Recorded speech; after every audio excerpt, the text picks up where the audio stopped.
सभी भक्तों को श्री शिवाय नमस्तोभ्यम हर हर महादेव। ओम नमः शिवाय। तो आज हम आपको बताने वाले हैं 3 जून सोमवार के उपाय। सोमवार के दिन किए जाने वाले पहली संतान के लिए, दूसरी संतान के लिए, रोग मुक्ति के लिए और मनोकामना पूर्ति के लिए। वीडियो को अधिक से अधिक लाइक करें, चैनल को सब्सक्राइब करके वीडियो को शेयर कर दीजिए ताकि आपको आने आने वाले समय में इसी प्रकार की जानकारी और उपाय मिलते रहे और आप इन उपायों को कर अपना जीवन सुखमय बना सके। तो सबसे पहला उपाय है जो कि है पहली संतान के लिए। यदि आपको पहली संतान नहीं हो रही तो गुरुजी ने एक उपाय बताया था। उपाय करने में समय बहुत लगता है, पर फिर भी मेरा कार्य है आपको उपाय बताना और आपका काम है उपाय करना। आप ज़रूर से ज़रूर इस उपाय को कीजिए, उपाय सफल ज़रूर होगा। क्या करना है आपको? 7 तो बेलपत्र ले लेने हैं। अब ये उपाय मैं आज क्यों बता रहा हूँ, यानी कि ये वीडियो आपके सम्मुख में कल क्यों आ रहा है दिन के 11 बजे, वो इसलिए क्योंकि आप बेलपत्र तोड़ लीजिए और बेलपत्र तोड़ने के बाद में ये उपाय कर लीजिए सोमवार के दिन 3 जून को। तो आपको 7 बेलपत्र लेने और 7 कटोरी लेनी है अपने घर से। 7 कटोरी लेकर उसमें आपको डालना है गंगा जल। क्या डालना है आपको? गंगा जल। अब यदि आपके पास में गंगा जल ना हो इतना सारा, तो आप क्या करो, एक कटोरी में केवल सादा जल डालो, इसमें 1 बूंद गंगा जल डाल दो। दूसरी कटोरी लो, उसमें 1 बूंद गंगा जल डाल दो। तीसरी कटोरी लो, उसमें 1 बूंद गंगा जल डाल दो। तो इस प्रकार गंगा जल डालेंगे हम तो वह जल पवित्र हो जाएगा, गंगा जल बन जाएगा।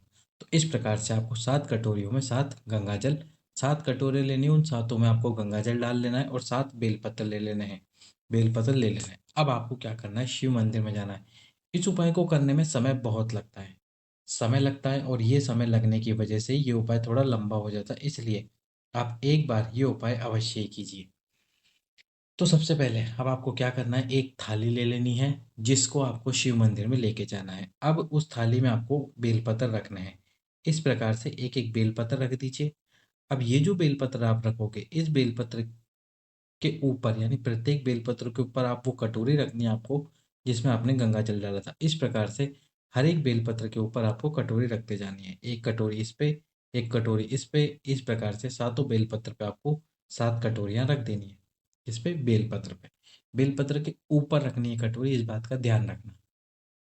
अब आपको क्या करना है, एक खाली पात्र भी लेके जाना आपके साथ में। पति और पत्नी दोनों जा सकते हैं शिव मंदिर में। यदि दोनों नहीं जा सकते तो दोनों में से कोई एक चला जाइए और उपाय कर लीजिए। उसके बाद में क्या करना है वो मैं आपको आगे वीडियो में बताता हूँ। अब जो खाली पात्र आप लेके गए, सबसे पहले शिव मंदिर में जाकर वो खाली पात्र इस स्थान पर शिवलिंग के नीचे लगा दीजिए। अब शिवलिंग के नीचे ये खाली पात्र आपको लगा देना है।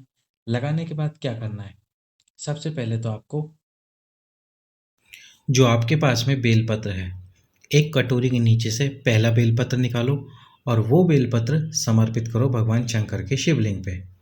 अब समर्पित करने से पहले आपको एक कार्य करना है, उस बेलपत्र को अपने हाथ में रखो और अपने हाथ में रखकर 108 बार, कितनी बार? 108 बार तुमरुकेश्वर महादेव, कौन से महादेव?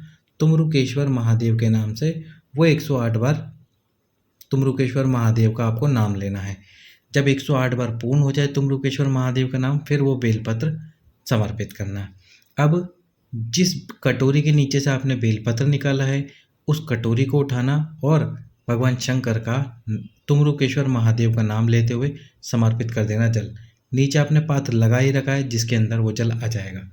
अब आपको दूसरी कटोरी के नीचे से दूसरा बेलपत्र उठाना है। फिर से 108 बार तुमरुकेश्वर महादेव के नाम से उस बेलपत्र को अपने हाथ में रखना है। 108 बार तुमरुकेश्वर महादेव का नाम लेना है और फिर बेलपत्र समर्पित कर देना है। फिर जिस कटोरी के नीचे से बेलपत्र निकाला, उसी कटोरी का गंगा जल आपको समर्पित करना है इस शिवलिंग पे। इसी प्रकार में तीसरा बेलपत्र निकालना है, तीसरी कटोरी के नीचे 108 बार फिर से नाम लेना है। चौथा बेलपत्र, पांचवा बेलपत्र, छठा बेलपत्र और सातवें बेलपत्र, सबके साथ में यही करना है। एक एक बेलपत्र के नीचे से, एक एक कटोरी के नीचे से एक एक बेलपत्र निकालना है। पहले बेलपत्र 108 बार नाम लेकर, फिर कटोरी का जल, पहले बेलपत्र फिर कटोरी का जल, पहले बेलपत्र फिर कटोरी का जल। अब जो आखिरी बेलपत्र है यानी कि सातवां बेलपत्र, इस सातवें बेलपत्र में हमको एक कार्य करना है। 6 बेलपत्र तो आप कैसे भी समर्पित कर सकते हो, लेकिन जो सातवां बेलपत्र होगा उस 7वें बेलपत्र की डंडी आपको आपकी तरफ रखनी है। कहाँ रखनी है? आपको आपकी तरफ रखनी है।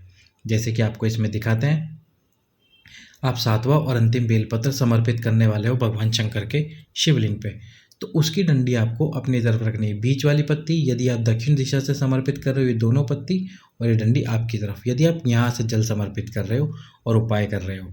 यदि सामने से कर रहे हो तो भी डंडी फिर इस तरफ रखना। इस प्रकार से जब समर्पित कर दो, फिर बेलपत्र तो शिवलिंग पे ही छोड़ देने आपको।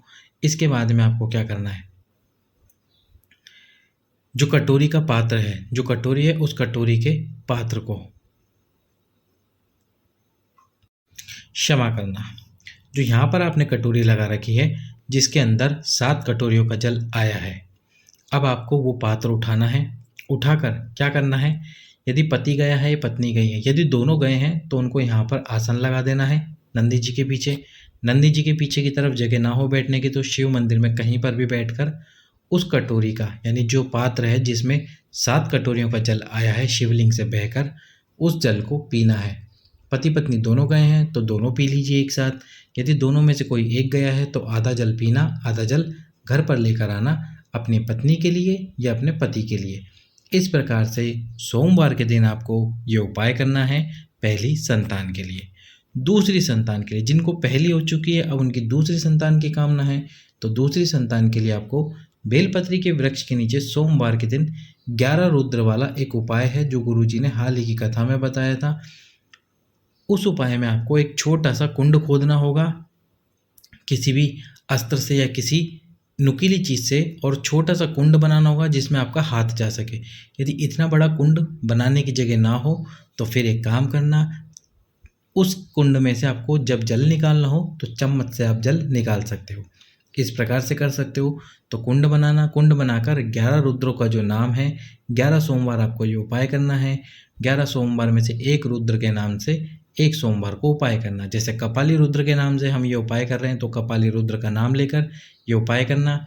इस कुंड के सम्मुख में एक दीप प्रज्वलित कर देना और साथ में एक पात्र में खीर बनाकर रख देना।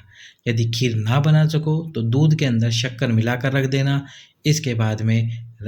इसके बाद में जो कुंड बनाया है उस कुंड के अंदर आपको जल भी डालना होगा, उसमें से थोड़ा सा जल निकालना आचमन करने के लिए, और इसके बाद थोड़ा सा जल निकालना अपने पति या पत्नी के लिए, जिसके जो भी उपाय कर रहा है। जैसे पत्नी कर रही है तो पति के लिए जल निकाल लेना, और पति कर रहा है तो पत्नी के लिए निकाल लेना।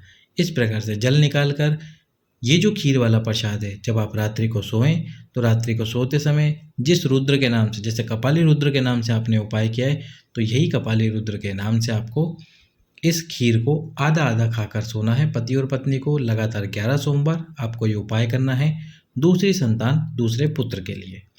तीसरा उपाय जो कि है रोग मुक्ति के लिए। अब ये जो रोग मुक्ति का उपाय है इसमें आपको 5 + 5 + 1 वस्तुओं की आवश्यकता पड़ने वाली है। ये क्या है? ये 5 क्या है? ये 5 है बेलपत्र। और ये 5 क्या है? ये 5 है पारिजात के वृक्ष के पत्ते। जो पारिजात का वृक्ष होता है उसके पत्ते लेने हैं आपको 5। और ये 1 क्या है? और ये है पारिजात का फूल। ये 1 है पारिजात का फूल, आपको इस प्रकार से ले लेना है। अब ये सारी वस्तुएं, सबसे पहले तो आपको एक एक करके 5 बेलपत्र पातालेश्वर महादेव। कौन से महादेव? पातालेश्वर महादेव। एक बार फिर से सुन लीजिए, पातालेश्वर महादेव के नाम से एक एक करके 5 बेलपत्र, फिर इन्हीं पातालेश्वर महादेव के नाम से एक एक करके पारिजात के 5 पत्ते, और पातालेश्वर महादेव के नाम से एक फूल पारिजात का समर्पित करना है शिव जी पे। अब शिव जी पे ये सब समर्पित करने के बाद में थोड़ी देर बाद उठा लेना है। सबसे पहले आपको, अब मंगलवार से आपको क्या करना होगा, लगातार 11 दिन तक सबसे पहले आपको क्या करना है, सबसे पहले जो 5 बेलपत्र है उसमें से एक एक बेलपत्र खाना शुरू करना है। एक मंगलवार, एक बुधवार, एक गुरुवार, एक शुक्रवार। इसके बाद में जो 5 पत्ते हैं पारिजात के वो खाने हैं आपको एक एक करके, और इसके बाद में अंतिम यानी 11वें दिन आपको पारिजात का फूल खाना है। इस प्रकार से यदि आप ये 11 दिन का उपाय कर लेते हो, आपके शरीर की सारी बीमारी, शरीर का सारा रोग समाप्त हो जाएगा। अब अगला उपाय मनोकामना पूर्ति के लिए। सोमवार के दिन प्रदोष काल में आपकी जो भी मनोकामना हो उस मनोकामना को पूर्ण करने के लिए एक मिट्टी का दीप जिसमें 2 लंबी बात लगी हुई हो, वो 2 लंबी बात लगाकर घी डालकर आपकी कामना बोलकर यदि आप शिव मंदिर में प्रज्वलित कर देते हो, पहले एक सोमवार करना, यदि मनोकामना पूर्ण हो तो दूसरे सोमवार करना, ना हो तो तीसरे सोमवार करना, और ना हो तो फिर 5 सोमवार लगातार करना ये उपाय। एक दीपक, 2 बाती जिसमें घी डला हुआ हो, बाबा से कामना करके लगाना, आपकी वो मनोकामना शीघ्र अतिशीघ्र पूर्ण हो जाएगी। तो ये थे 3 जून को पड़ने वाले सोमवार के उपाय। सभी भक्तों को श्री शिवाय नमस्तुभ्याम। हर हर